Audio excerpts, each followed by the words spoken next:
There has to be a policy of absolute zero tolerance towards child labour. And it is important to review the progress we've made so far and what more can be done. And I do believe that a collective effort and a convergent strategy of combining and synergizing our strength is something which is really needed, rather than just looking at each other in terms of gap finding. That is the reason why we as a department try to reach out to various stakeholders. At the district level, there are district task force that we have constituted, trying to bring the district administration, our child rights forums, our child protection officers, our child welfare committees together on a single platform.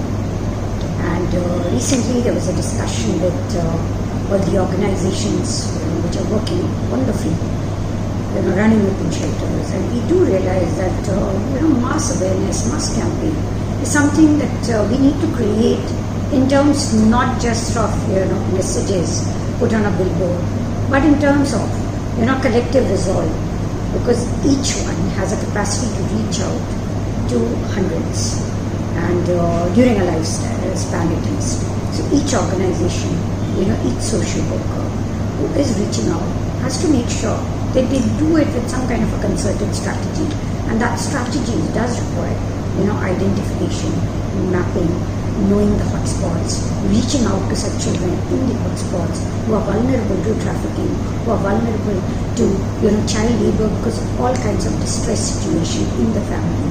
So reaching out to the families in need is also equally important, and connecting them with the various schemes and services of the government.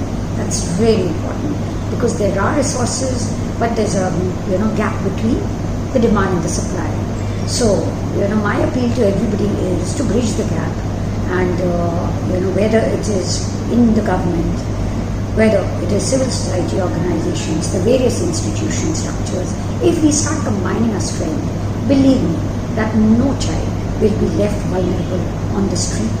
Rather they'll be able to enjoy the kind of benefits which are meant for them, to be able to get good meal, to be able to be in a safe shelter, to be able to study well, to get educated, to fulfill their dreams. Thank you.